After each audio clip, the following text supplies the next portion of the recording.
नमस्कार, उत्तर प्रदेश की खबरों में आपका स्वागत है। मैं हूं आपके साथ अनुष्का सिंह। केंद्रीय मंत्री अनुराग ठाकुर आज लखनऊ पहुंचे। चौधरी चरण सिंह एयरपोर्ट पर बीजेपी कार्यकर्ताओं ने अनुराग ठाकुर का भव्य स्वागत किया। कार्यकर्ताओं ने ढोल नगाड़ों के साथ केंद्रीय मंत्री का स्वागत किया है। आगामी चुनाव को लेकर अनुराग ठाकुर से कई बातें कही गई।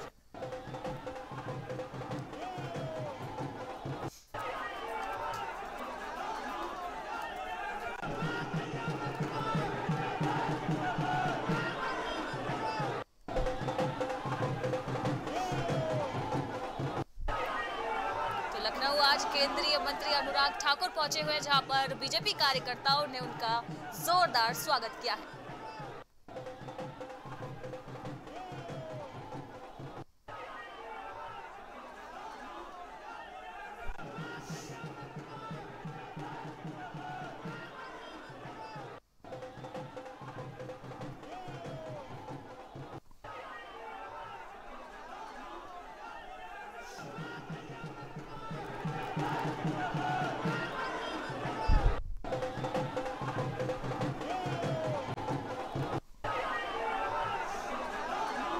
बता दें कि 2022 के चुनाव नजदीक है। ऐसे में बीजेपी ने अपनी तैयारियां पूरी कर ली है और इसी कड़ी में आज केंद्रीय मंत्री अनुराग ठाकुर भी आज लखनऊ पहुंचे थे, जहां पर बीजेपी कार्यकर्ताओं ने उनका जोरदार स्वागत किया है।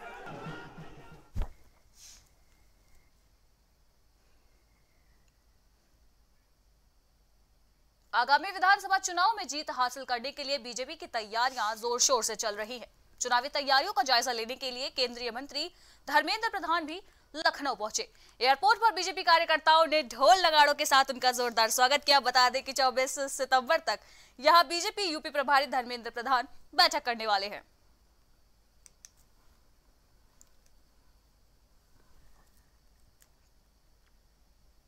एआईएमआईएम के राष्ट्रीय अध्यक्ष और सांसद असदुद्दीन ओवैसी के दिल्ली आवास पर हुए हमले पर हंगामा शुरू हो गया है। गोरखपुर में भी हमले के विरोध में कार्यकर्ताओं ने जमकर प्रदर्शन किया। महानगर अध्यक्ष और एडवोकेट शुएब खान सिबनानी के नेतृत्व में सैकड़ों कार्यकर्ताओं ने विरोध जताया और हिंदू सेना के कार्यकर्ताओं के खिलाफ जमकर नारेबाजी की गई। नारेबाजी करने वाले कार्यकर्ताओं की मांग है कि राष्ट्रीय अध्यक्ष की जान माल को सुरक्षा को लेकर ये ठोस कदम उठाए गए हैं। हंगामा करते हुए लोगों ने पुतला फूंकने की भी कोशिश की, लेकिन पुलिस ने लोगों को ऐसा करने से रोक दिया। कल जो है हमारे राष्ट्रीय अध्यक्ष के आवास पर दिल्ली में कुछ लोगों ने हमला किया। पुलिस बताती है, जैसे कि न्यूज़ हम लोग को मिली है, कि वो हिंदू सेना के बैनर से थे और उन 5 लोगों को गिरफ्तार किया गया है। हम लोग उनकी निंदा करते हैं। हमारा ये मानना है कि वो एक प्लेटफार्म हिंदू सेना के नाम से बनाकर उन्होंने हिंदू समाज को बदनाम करने की कोशिश की है। इस तरह के जो लोग किसी भी धर्म और किसी भी मजहब का नाम ले रहे हैं, वो किसी मजहब और धर्म के नहीं है, बल्कि वो उनके दुश्मन हैं। तो हमारी ये डिमांड्स है कि हमारे नेता को, जो मुसलमानों की आवाज़ है, पूरे हिंदुस्तान में मुसलमान उसकी आवाज़ पर लब्बैक करने के लिए तैयार है, उसको जेड सिक्योरिटी की सुरक्षा दी जाए। इसलिए कि अगर वो वहाँ पे होते तो उनकी जान पर भी हमला हो जाता, और वो जो है संजोग से वहाँ थे नहीं। और दूसरी हमारी डिमांड है कि जिन लोगों को गिरफ्तार किया गया है उनको कड़ी से कड़ी सज़ा दी जाए और उनके पीछे जिन लोगों की साजिश है उसका पर्दाफाश किया जाए। हमेशा से अपने बयानों को लेकर चर्चा में रहने वाले अलीगढ़ मुस्लिम यूनिवर्सिटी के वीसी एक बार फिर से सवालों के घेरे में है। दरअसल एएमयू वीसी ने 47 दिन पहले एएमयू में लगे ऑक्सीजन प्लांट का उद्घाटन किया था, लेकिन एएमयू वीसी ने पीएम मोदी के जन्मदिन के मौके पर उसी ऑक्सीजन प्लांट का दोबारा से उद्घाटन किया और उसे पीएम के नाम समर्पित कर दिया, जिसकी वजह से एएमयू वीसी की अब खूब आलोचना हो रही है।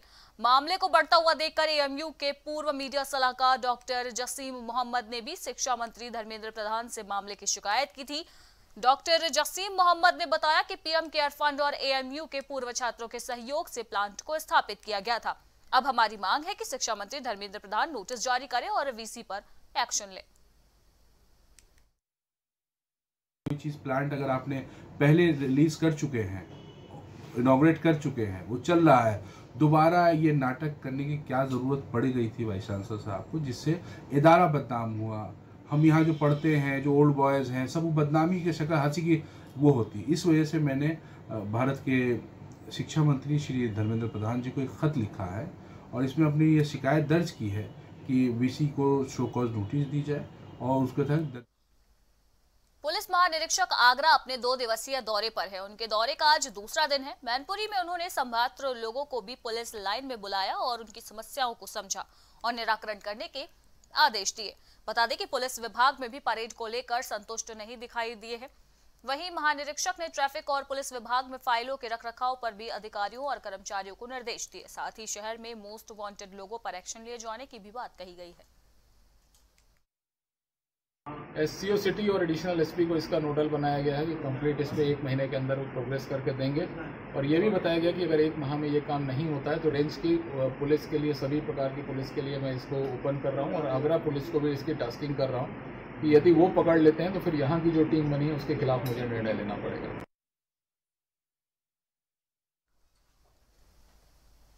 वहीं बुलंदशहर में तहसील सियाना के चांदपुर बस स्टैंड के पास पैथोलॉजी लैब के कर्मचारी की गोली मारकर हत्या कर दी गई। इसके बाद पुलिस को मामले की सूचना दी गई।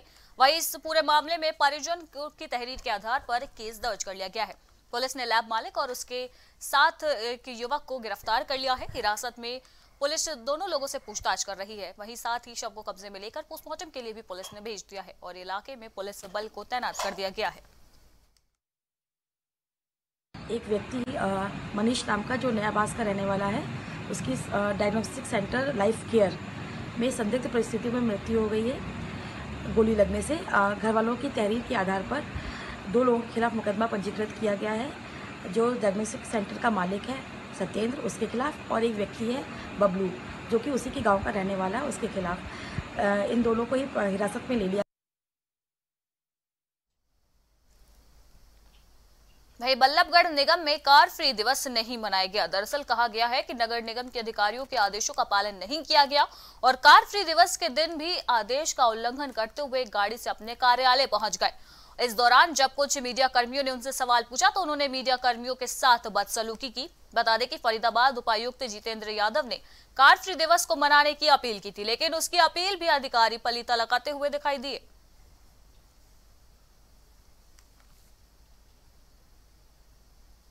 वहीं अयोध्या में चोरों के हौसले बुलंद होते हुए दिखाई दे रहे हैं। शातिर चोरों की वजह से अब मंदिर में रखे भगवान भी सुरक्षित नहीं रह गए हैं।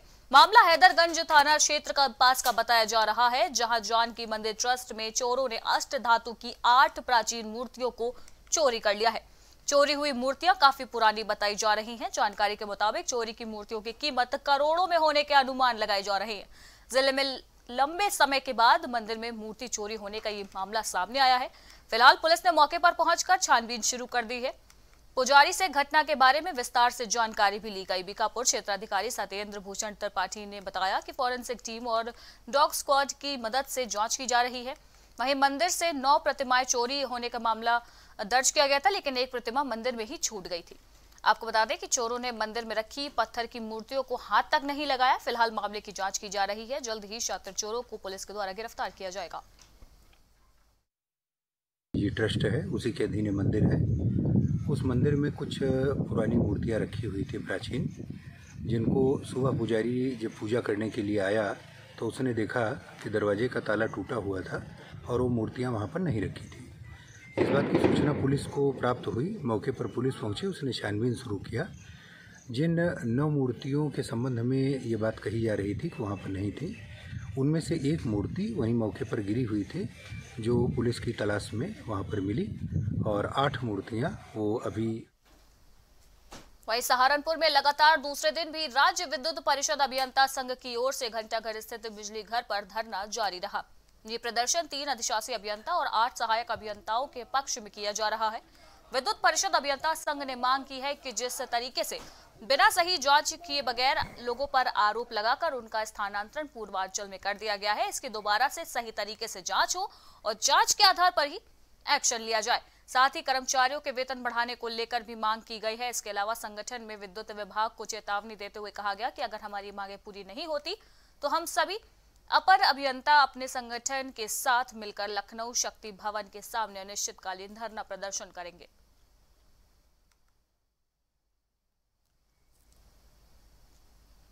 सिद्धार्थनगर में शातिर अपराधियों के खिलाफ फिलहाल अभियान जारी है। इसी अभियान के तहत कोटिया पुलिस और एसएसबी की संयुक्त टीम ने इंडो नेपाल बॉर्डर पर चेकिंग अभियान चलाया। प्रभारी निरीक्षक शोहरतगढ़ राजेंद्र बहादुर सिंह के नेतृत्व में टीमों ने इलाके में अभियान चलाया है और पैदल गश्त करते हुए पुलिस ने लोगों से नियमों का पालन करने की भी अपील की।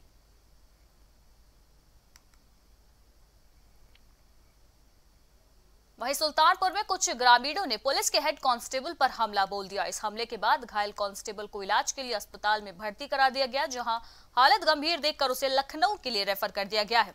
वहीं कांस्टेबल पर हुए हमले के लेकर जानकारी में कहा गया है कि देवरी तारनपट्टी गांव में पारिवारिक विवाद को रोकने के लिए पुलिस वाले गए थे और इसी दौरान ग्रामीणों ने कांस्टेबल पर हमला शुरू कर दिया। फिलहाल हमला करने वाले आरोपियों के खिलाफ कई धाराओं में केस दर्ज कर दिया गया है। साथ ही कुछ संदिग्धों को हिरासत में लेकर उनसे भी पूछताछ की जा रही है। सरिता दुबे नामक औरत को उसके ससुराली जन द्वारा जहर देकर मार दिया गया है। इस सूचना पर पीआरवी मौके पर पहुंची। सूचना प्राप्त होने के बाद से पीड़िता के मायके वाले भी पहुंचे हुए थे।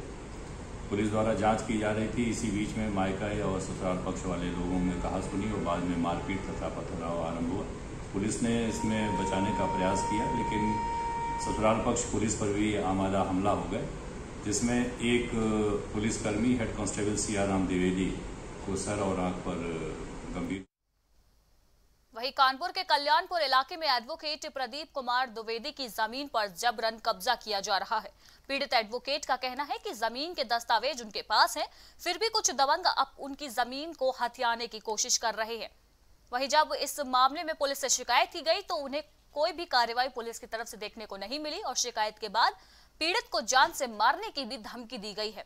आगे भी पीड़िता ने यह भी कहा कि जब भी वो जमीन पर कब्जा करने के लिए जाते हैं तब उनकी जमीन पर कुछ लोग आ जाते हैं और पीड़ित के साथ अभद्र व्यवहार करते हुए धमकाने और डराने लगते हैं। तो कानपुर से ये पूरा मामला सामने आया है, जहां पर दबंगों की दबंगई सीधे तौर पर देखी जा रही है, जहां पर एक एडवोकेट की जमीन पर पीड़ित वहां पर दबंगों के द्वारा अवैध कब्जा किया जा रहा है। लगातार पीड़ित एडवोकेट पुलिस से भी मामले को लेकर गुहार लगा रहे हैं, बावजूद उसके पुलिस की तरफ से भी इस पूरे मामले में कोई भी कार्यवाही नहीं की जा रही है। वहीं अब पीड़ित एडवोकेट पर दबंगों ने जान से मारने की धमकी भी दे दी है, जिसके बाद से अब पीड़ित न्याय की गुहार लगा रहा है। उन लोगों ने मौके पे आके हमारे कार्य को रुकवाया। उसके बाद में संबंधित पनकी रोड चौकी से पुलिस आई। उन लोगों ने हमने उनको पेपर दिखाए, लेकिन उन्होंने कोई भी उन पेपरों पर तवज्जो नहीं दी और हमसे बोले कि काम तुरंत बंद कर दो, वहाँ पे चौकी में आके अपने सब पेपर दिखाइए, चौकी में आके अपने पूरे पेपर दिखाइए आके। मैं वहाँ गया, लेकिन मैंने अपने पूरे दस्तावेज दिखाए, पुलिस ने मेरी एक भी ना सुनी। उन लोगों ने मौके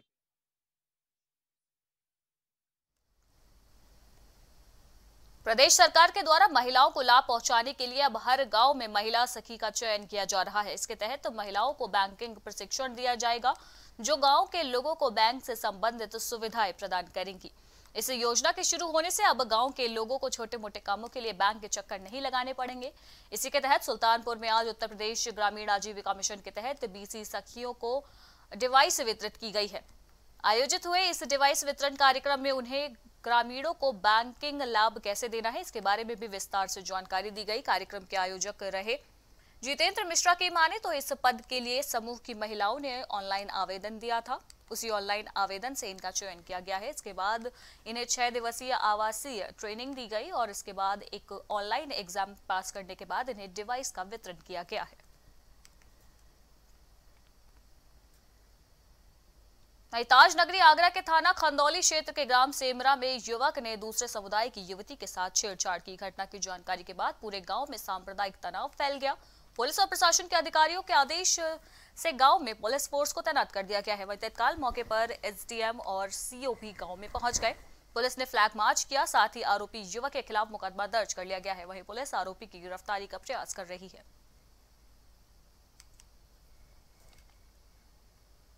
वहीं आगरा के जुटी थाना बाह क्षेत्र के में एक ट्रक ने गाड़ी को टक्कर मार दी। इस टक्कर में गाड़ी में सवार यात्री गंभीर रूप से घायल हो गए, जबकि एक व्यक्ति की मौत हो गई। वहीं चीख पुकार सुनकर इकट्ठा हुए ग्रामीणों ने पुलिस को घटना की सूचना देते ही घायलों को इलाज के लिए अस्पताल में भर्ती करा दिया। फिलहाल सूचना पर पहुंची पुलिस ने शव को कब्जे में लेकर पोस्टमार्टम के लिए भेज दिया है और जांच के आधार पर आगे की कार्रवाई की जा रही है। हमारे भाई साहब और एक रामपत सिंह जरार के कुंवर खेड़े के लोग आ रहे हैं, ऑटो में आए थे दवाई लेने और वैक्सीन के उसमें, तो रास्ते में जरार पे एक्सीडेंट हुआ है ट्रक से, तो कुछ लोगों की हालत गंभीर है और भाई साहब हमारे खत्म ही हो गए। जरार तो ट्रक वाला टक्कर दे गया। किस में टक्कर दे गया है? टेम्पो वाले। कितने लोग आए हैं? 4। कहाँ से आ रहे थे आप? उमरगढ़।